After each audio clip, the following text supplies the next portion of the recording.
Welcome to Resume Storyteller with Virginia Franco, bringing you interviews with industry experts and regular folks who tested the job search waters and succeeded, and strategies to tell your story and land your job interviews in 60 days, guaranteed. Here's your host, Virginia Franco.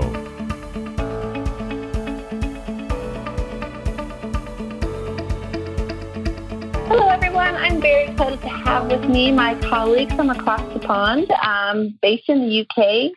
Steve Nicholls is the Managing Director of Executive Connexions, a global executive career coach services and outplacement firm. Unsure of his career direction back in his early days, Steve joined the London Metropolitan Police at the age of 17, where he spent time on riot control, crime busting, and helping ladies cross the street. He also worked in retail sales and spent some time in the world of advertising sales, leading teams and product launches. After returning to school and earning a Career Guidance Graduate Diploma and then pivoting into college and career guidance, Steve then launched what evolved into Executive Connexions back in 2011. And his firm stands today as a niche provider of personalized career coaching for senior executives. So, Steve, thank you. I love your career background. It's so unique. I love very non-traditional, which is wonderful. Yes. I'd love to hear from you, overview of what you do and what prompted your passion to help others in the career space, I should say. Yeah, absolutely. And hi, thanks for having me on. I really, really appreciate it. Just very briefly, for those who don't know much about the UK, depends on where you're listening from, obviously. I'm based down in a little county called Cornwall, which is right down the very southwest tip of the UK. It's very rural. We've got lots of beaches and so on. And I tend to travel up into London, which is about a 4-hour train trip away a couple of times a month for various bits of business. So I was kind of born and bred in this area. So that's why I find myself here now, and I'm able to run things pretty successfully from working in that kind of way. So and manage that commute. Well, yeah, not exactly a commute. I mean, I sort of plan it. But in any event, just in terms of about the business, I guess. It's as you mentioned. And by the way, I was kind of smiling about your on your introduction there about my background. Yeah, it is varied. Yeah, I did dip into the Metropolitan Police Force and was allocated a very, very let's call it a busy area of London at that time. So time I graduated out of the cadets, I was about 18 and a half, and it was a real eye-opener, let's say, Wow. So I view it as just my little bit of national service, shall we say, that kind of at the time. So yeah, but we are, as you say, we're based in the UK. We coach leaders typically, quite a lot in the UK and EU, but wider afield as well. I'd say senior level executives, however you define that, I'd say sort of C level and maybe VP level as well. Okay. In terms of just career transition, so it can be they come to us independently, or it can be because they've unfortunately been made redundant. So these days, I have a team of coaches who deliver the day-to-day coaching, and got a few people doing various support bits and pieces, and I really, really enjoy it. Do you work with expats or people looking to work in other parts of the world? Yeah, absolutely. I mean, it's happened in lots of different guises, from, say, a couple who had moved from, where was it now? Washington, D.C. to somewhere in Australia.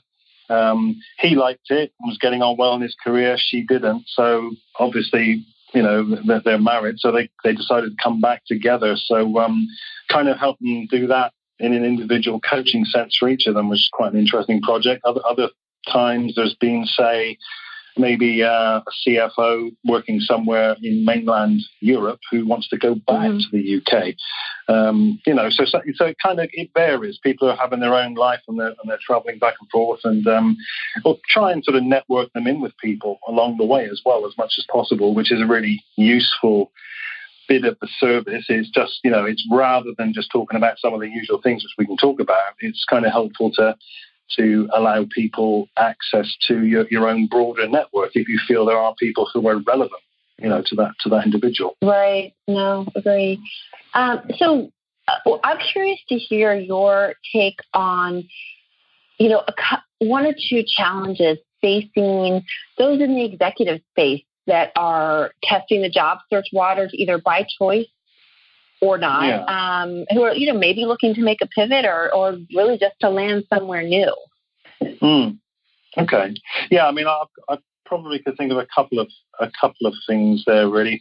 In terms of framing these as definite challenges, adapting to just new ways of conducting a job search, that can be a real challenge for people because, maybe the last time they had a role, they were spreading the newspaper out on the floor and cutting ads, clipping ads kind of thing. Now, obviously it's changed a heck of a time. So we speak to a lot of people where it may have been 15, 16, 17 years since their last job search. Not always, but it can be. So if you're, a senior exec, you've got to build that strong personal brand. And I know you know all about this because I was just looking at your video just now about the importance of your photograph on LinkedIn. Yeah, so, there you go. Yeah. So fully agree. So, so it isn't just about applying for advertised roles, having that kind of mindset where they put a tick in the box because they've applied for another role and speaking with recruiters and that kind of stuff. I'm not saying don't do that, but I'm saying there is another way, which I will probably, come on to, based around branding, no real secret, but that is a challenge for people to make that pivot from thinking it is just about advertised roles and recruiters to actually how you apply yourself on an outward-facing way to the market. Through your brand. Yeah, absolutely. Very, very. Yeah. I'll keep coming back to that. I'm afraid, I'm going to keep saying that because it is such an important thing. Some people will get it and run with it. Some will run with it for a while and then default back to old behaviors. So for people to learn that new way of job search, it's really, really vital these days, But the other thing, that's right. You mentioned something else, didn't you, about making maybe a complete sort of pivot, Yeah, I think that it can be... we've done a fair bit of that where it can be really exciting as coaches. That can be a really exciting piece of work to do because, you've got someone where it's almost like a blank sheet of paper. What ideas have you ever had in your life from when you were a teenager right through? Which ones can we kind of push to the side for reasons fairly swiftly? Which ones do we leave on the table? But it can come down to very pragmatic things at the end. If they've built a six-figure lifestyle with proportionate outgoings, of course, that always happens, and no matter what money we're earning, you sort of match up to it. And let's say, you've had people who might want to move to a 20,000 a year lifestyle. So how do they make that transition between 100 and 20? For some people, that's a bridge too far. For others, if they have substantial savings, they might be able to traverse that bridge. Yeah, no, and I see that as well. Doug, you're right. Sometimes you have to be aware that no matter how well positioned you are for this next move, if you decide to make a change, there's some deal breakers involved. And if a certain salary limit is a deal breaker, then maybe that option is no longer for you. You have to understand practically what you can and can't live without. No, I think you're absolutely right. I mean, it may feed into our particular niche in a way where if someone is senior level, typically they're going to be 40s, 50s in terms of age range. So maybe at that point, it's even harder to actually draw back. But I have known people do it. I've known people with incredible salaries in sort of city roles in London who wanted to become a kind of a therapeutic practitioner. Well, you can imagine the difference in salary there, but actually the plan was savings, bridging the gap, and all sorts of things around that, So, you're right. Making that plan. Well, maybe you've already answered this, but is there something that you find that your clients are just utterly surprised by when they do start job searching? And maybe it is that things have changed or the branding's so important, but what do you feel like they are most caught off guard with? It probably relates to branding. One of the functions that lie underneath that personal branding piece, which I know is just a phrase that we throw about, and for people out there listening, it's about you taking a proactive stance and getting people to notice you by virtue of the activities you're putting into social media and so on and so on. So, but this piece goes along with that. So I would say the surprise is around the need for networking, or the need for networking being almost the key part of it.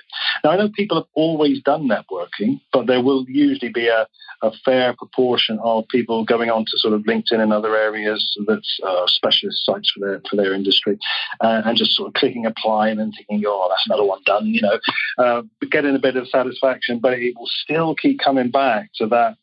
You've got to go out. The most interesting roles are probably the ones that aren't advertised. Therefore, how do you get across more people's radar? And the only way you can get across more people's radar is by being proactive and getting people to notice the comments, the content, the postings, whatever it is that you're putting out there. So that's probably the piece that they're most surprised by, that's kind of changed to even more emphasis.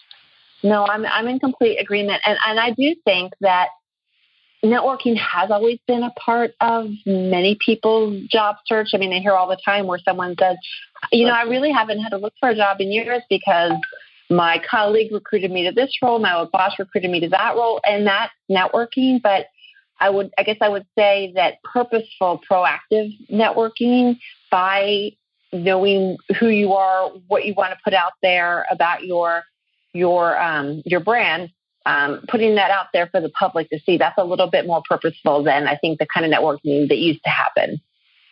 Yeah, I think you're absolutely right. And that could be driven by just the fact that we're kind of moving from this, a colleague of mine put it in the sort of industrial age leaders moving to digital age leaders. I know I talk about leaders a lot as the group that we work with, but it applies to many different cohorts, so it's looking at that, what used to be the way to do it in the industrial age to what's the way to do it in the digital age. And as lofty as that can sound to some people, that's a pivot worth taking note of, and actually just ramping up that networking and doing it in a smart way. We both know, you're not going to do it in a pushy or needy or, aggressive kind of way, but it's doing it in the right way. So yeah. That's interesting. Yeah. I haven't thought about it.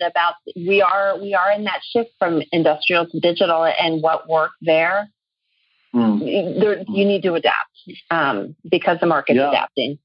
Exactly. So one of my favorite questions, what drives you most nuts or crazy when it comes to job seeker client mishaps, or just, things that you see people doing over and over again that just make you want to shake them? Make me want to shake them. Well, I think maybe not violently. No. That's right. We would never do that. I think that sometimes it's going to come down to, if you are, as a coach, you're going to always ask yourself, therefore, have I done my job properly in answer to what I'm about to say? But if you are teaching, training, coaching someone, however you want to frame it, new ways of conducting a job search, and they will just consistently fall back to other ways of doing it and say, well, look, nothing's happening, kind of thing. So how many people did you connect with this week? What kind of conversations have you been having? What's your social activity been like? Have you put any articles out? And this wouldn't just be off the top of my head. It would have been following coaching relating to all those subjects, So right. It's probably, and again, that frustration is just born out of the fact that people will default back to type, and the type is kind of, not to do things that are going to raise you above the parapet. People don't like to be seen sometimes, or to be noticed too much in that kind of what is seen, depending on which country you're in and the sort of and the accompanying culture. People don't like to raise their head above that parapet and push themselves out there and be seen as being this thought leader and all these kind of things. It's outside of people's It's outside of people's comfort zones. I mean, I think that's I empathize with that. But no, you're right. And in my view, the best way to help all of us avoid falling back on bad habits is to have an accountability partner, whether it's a coach or someone that you trust that says, I know I need to reach out to these amount of people follow up with me, make sure I do it. Yeah, exactly. I was thinking about a client of ours who said, "No, I've got a friend, and he'll tell me things as it is, which is what you want, but he doesn't do it in a constructive way. He doesn't like you'd say you give feedback. You give a bit of positive, put the feedback bit in the middle, and then at the end you do another bit of positive." His friend just waves in with the next. Yeah. So his friends that kind of holds him to task, but not. In the kind of way. So yeah, I absolutely agree. There's trusted friends, partners, wife, husband, partner, whoever it might be, and sort of start there at least, but get as much of the view as you can. No, because it is so easy to fall back on bad habits, whether it's cheating on your diet or job searching and knowing you need to be out there on social media. I breathed in then when you said that. Yeah. Oh yes, me too. Good thing we're not on video. The diet, that's right. So what advice do you give your clients when they come to you and say, I'm thinking about making a move, I need to find a job, but they haven't really gotten started. Where do you think that they should get started? Got you. I mean, we're talking about someone who's maybe already in the workplace, looking for a change. Someone that is either has, the clients that you see, whether they are displaced displaced by choice or have been, part of a workforce reduction. Yeah, fair enough. Well, I guess it's why we must have a fair amount of success for some reason, because I'm going to be the broken record again, probably. And I'm not saying ignore resumes. I mean, don't ignore getting a good resume. Don't ignore speaking to recruiters. Don't ignore advertised roles, but do focus on building that credible, authentic brand. And I would say use LinkedIn as a primary sort of method for that. I mean, some people will go whole hog and have a YouTube channel on a certain aspect of their sector or their business or something they want to put out there to the world and get themselves known for something. Some will have their own blog. There is always this thing about what if LinkedIn disappears tomorrow?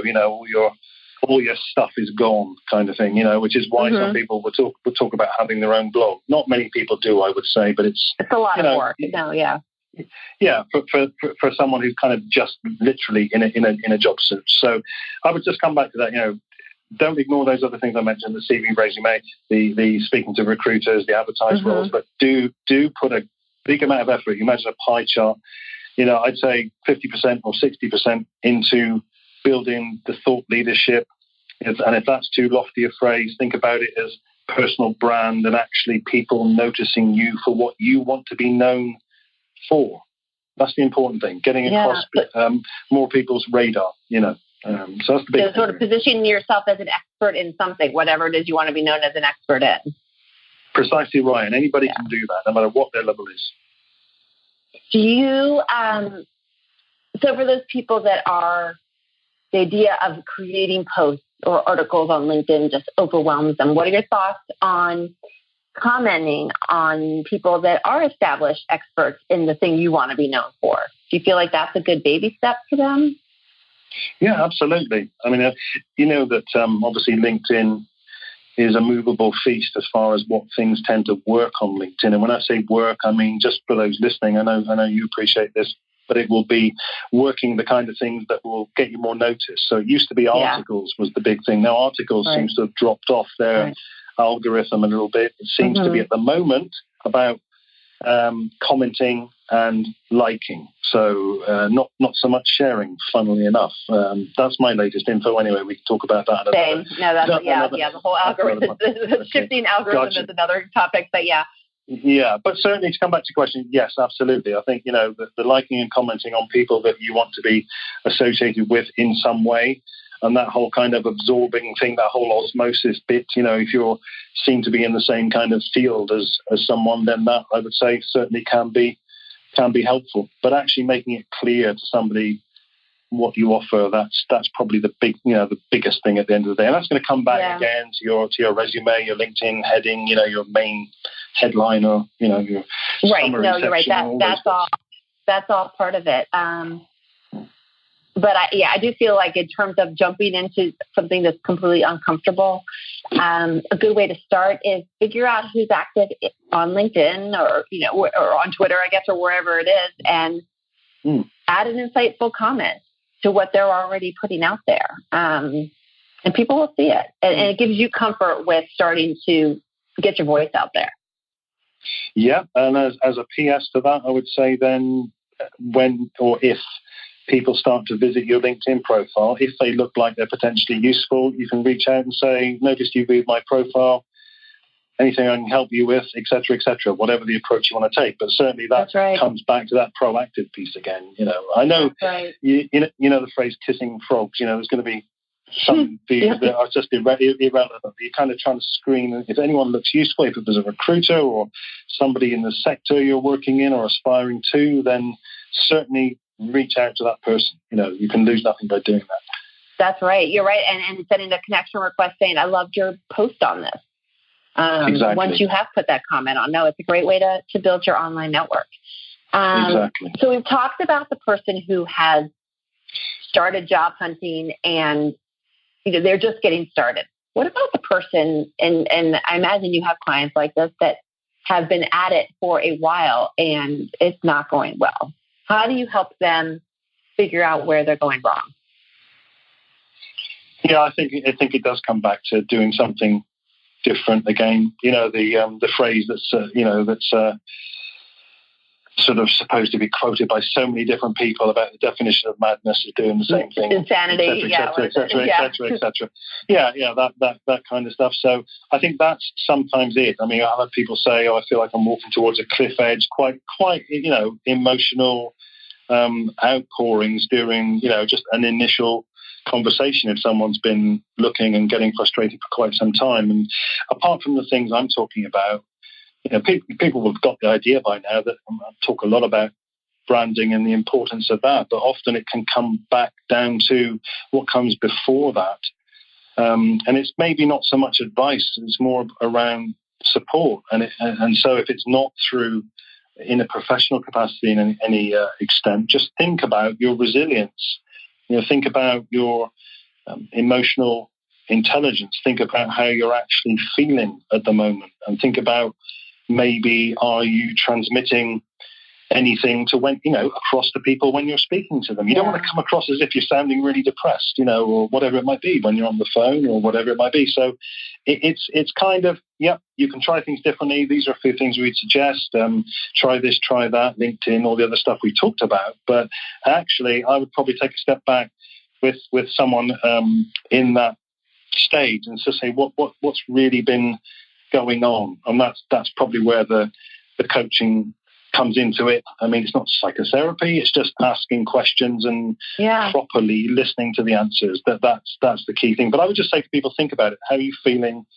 Have you done a quick kind of, you can go online and do these things on emotional intelligence and get a benchmark for yourself and then revisit it again in a couple of months' time. You can do that kind of stuff. It's all really, really worth doing, because the other thing that happens is you can come across as too pushy, too needy, too desperate, going straight to the have you got a job piece. You hear people, and I'm no different, you hear people talk about it like the dating analogy where, would you ask to get married or whatever you want to say on a first date? Right. We're not ready to date and haven't even had coffee. So yeah, exactly. So it's the same thing with people, be respectful of people you're connecting to and speaking to. Always try and add value to that. Make it a win-win, Stephen Covey type stuff. Make it a win-win conversation, But I'd certainly still come back probably as a base camp thought about how that person's feeling, and just spend a bit of time from examining how are they actually feeling in themselves. Do they need a kind of a bit of an emotional boost? Do they need to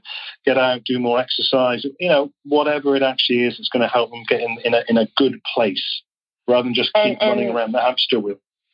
No, and I like what you said, because it, whether you're working with someone or doing a self-assessment, something to give you some insight, it allow you to self-reflect so you can see, am I being too this, too that, moody, pushy, clingy, demanding, whatever it is, and seeing that reflected back can help you to, obviously reframe and fix it. So, no, that's excellent advice. So I get this all the time, and I'd love to get your insight on it. People that come to you and just say, I've never had a chance to sort of look for a job. I want to, I can do a whole bunch of different things. I can be a COO, I can be a CEO, I can be CFO. Do you have advice on how they should approach that? Yeah, I mean, it's probably the human side and the kind of paperwork side of things, I would say, because within coaching, or people can probably find these things or something similar around. There are probably many coaching tools that we would look at in terms of the leadership style type tests or the personality type profile tests, things like that. Are you a risk taker? Do you have entrepreneurial type things? There's lots of different ones, but a lot of people have done. I'm trying to think of the one that's based around colours at the moment. You might remind me, but things like Myers. It's oh my gosh. Now it'll come to me. I'm talking about probably more specialised career. 4 letters. It's a 4-letter question. Now I can't remember the name. Mm-hmm. Thank you. Yeah. Thank you. The DISC assessment.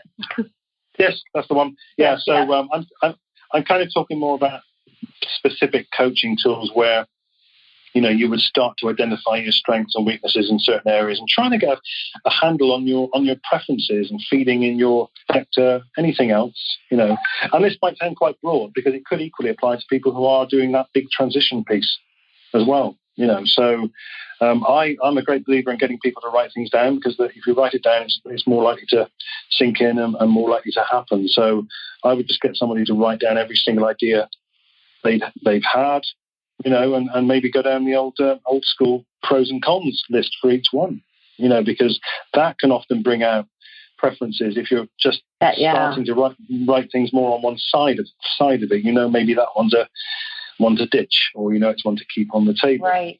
So it's always trying to get 2 or 3 options maybe left on the table. That's the sort of and sometimes I found, and I don't know if you steer people in this direction, but sometimes when people can hold a sort of a number of different C-suite roles, they will do well in the startup environment because they only have so much seed money, but they need someone who can lead sales and look at the balance sheet, and so they can do some finance and some operations and some sales until the company gets to the next level, gets bought out, and then they move to the next opportunity. But sometimes there are certain kinds of companies where that diverse skill set might work. Yeah, I think so. I would relate that to things like venture capital and private equity. That's exactly right. Yeah. It's just around, it can be hard to break into, though. There seems to be a circle that once you're in that kind of work, then you get known, and then the private equity people. I agree. Yeah, it's a small world, and they do all seem to know each other. Yeah, but then again, people have broken into it at some point. So I certainly agree with what you're saying. It offers flexibility, and obviously it offers people that kind of opportunity of maybe in 3 to 5 years' time, waltzing off into the sunset with $1 million. With some equity. That would be nice. Yeah, absolutely. Yeah, it just depends. So, given that you work with, you said people in their 40s and 50s, I want to shift gears a little bit and ask you about concerns around age discrimination and hiring practices. I don't know what it's like in Europe and in the UK. Is that a concern? Is that something you have to coach to? Because it's certainly something we deal with in the US. Yeah, absolutely. I think there's first off there's legislation that relates to it, but the difficulty is when it's not overt and when other reasons are offered. Well, right. It's against the law, but we're dealing with humans. That makes human nature sometimes makes it tough. Yeah. No, I would say that for sure, as someone who is is kind of advanced in years myself, I mean it exists. Right there with you. Yeah. I mean the age range you mentioned. Yeah, people do start to get that little voice in their head about, I wonder if it's anything to do with my age. I mean, it's no accident that we've got, from memory, I mean, there's probably one or two articles. There's certainly a white paper. There's certainly a podcast, on that very subject.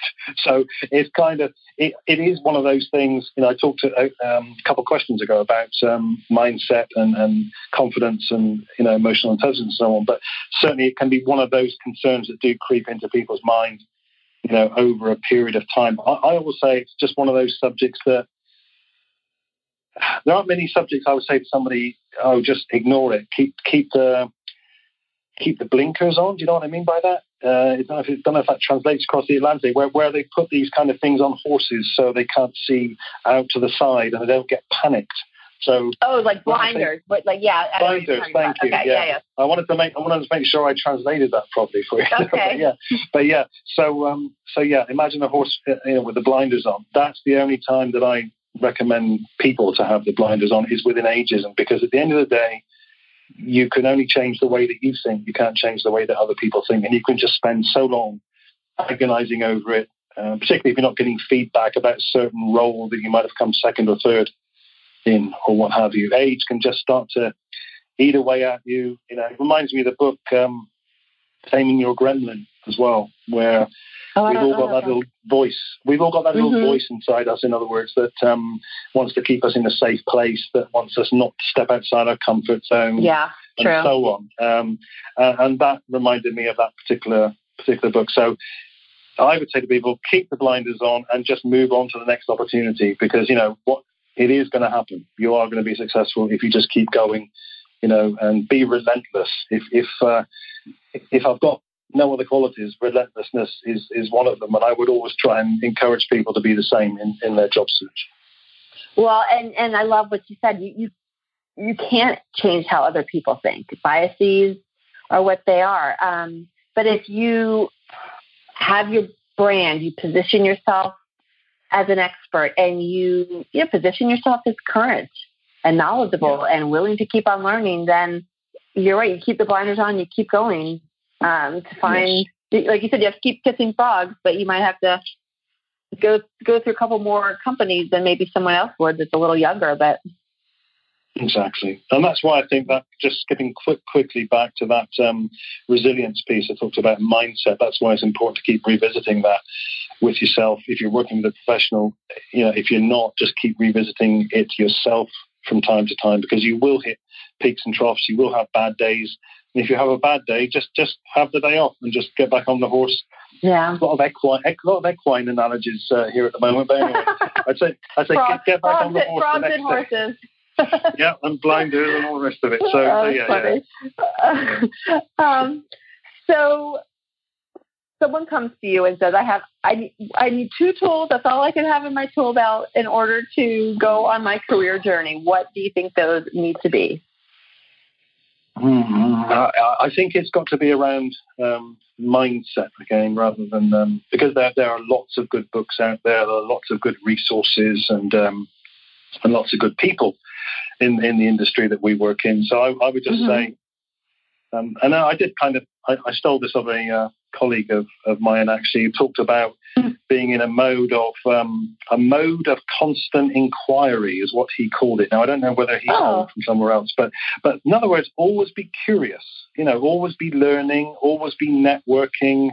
Just to put a little bit of more meat on that, I mean, it applies in an interview scenario as well. Just a 30-second story about a client who went in for an interview, was just very, was very up in terms of mood, looking around, engaging the reception people. Oh, how long have you worked here then? Oh, what's it like? What's it like to work here? And everyone he spoke to was actually involved in a 360 process, unknown to him at the time. So other candidates who were just kind of swanning past and going and sitting down in reception and waiting for their turn missed a bit of a trick there. So that piece about being in constant inquiry is just about always be curious. Use whichever phrase you like. I think always be curious just works the same. So I'd say, what else? Well, I guess I got to come back to social again. Really, it's not just about, if we take LinkedIn as being a primary social media platform for job search and business networking, but there are others out there that we could kind of debate about their merits and so on. But it isn't just about getting up to speed and becoming a middle of the road or fairly expert, as you perceive it, LinkedIn type of person. It would be still doing that when you get into the next role. That's the biggest thing I could say. So be in that mode of inquiry and keep active the whole time. Even if you only diarize an hour a week, just keep going, keep meeting new people. Even after you land, I cannot agree more. Choose to prioritize it, because people will slip off of that kind of activity. But, I know. What are your thoughts on paying for LinkedIn while you are job hunting? Do you think it's worthwhile? I mean, I know you can always do a trial run for a month. See if you like. Sorry, did you say using it or going premium? Yeah, going premium, paying for LinkedIn right. during your job search. Do you feel like it's valuable? I didn't used to, but I do now.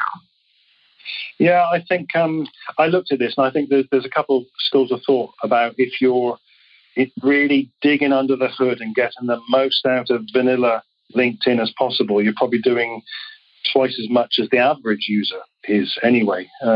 So that would be the first step. Make sure you're getting most out of the free version. But there are things like, I guess, what swung it for me, I suppose, if you're looking to network with people, your searches will result in more pages of potential people to network with. So that's a tangible reason.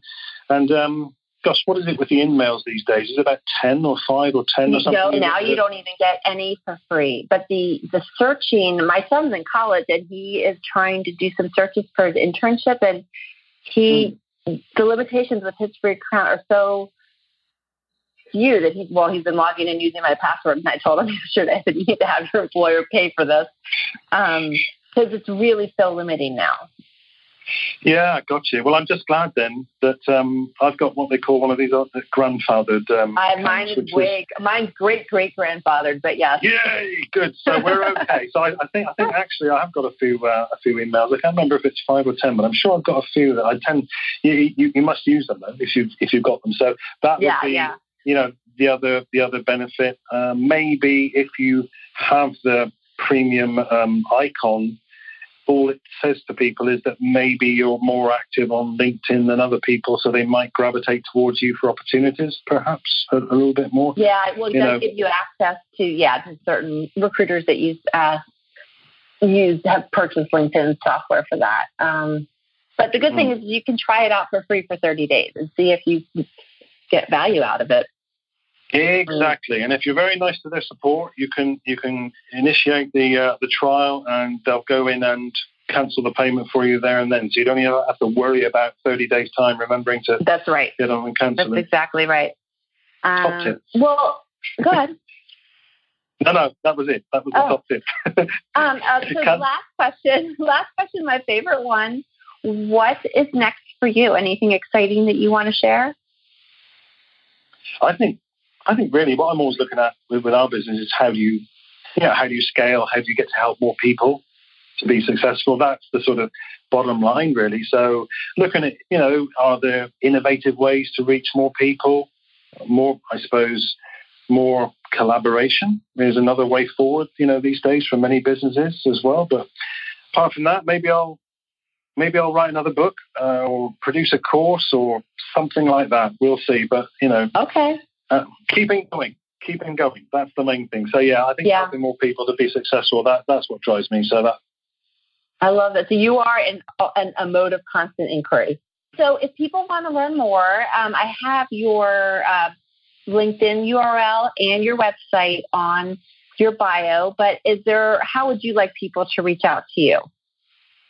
Whichever way they prefer. So if you want to reach out to Steve through LinkedIn, that information is available, or his website. But thank you so much for joining us. I love the advice you gave, and good animal analogies, which are always helpful. Thanks again. Care. Appreciate it. Thank you. You've been listening to Resume Storyteller with Virginia Franco. To learn more about storytelling strategies to catch the eye of today's skim online readers, hiring and decision makers, go to www.virginiafrancoresumes.com.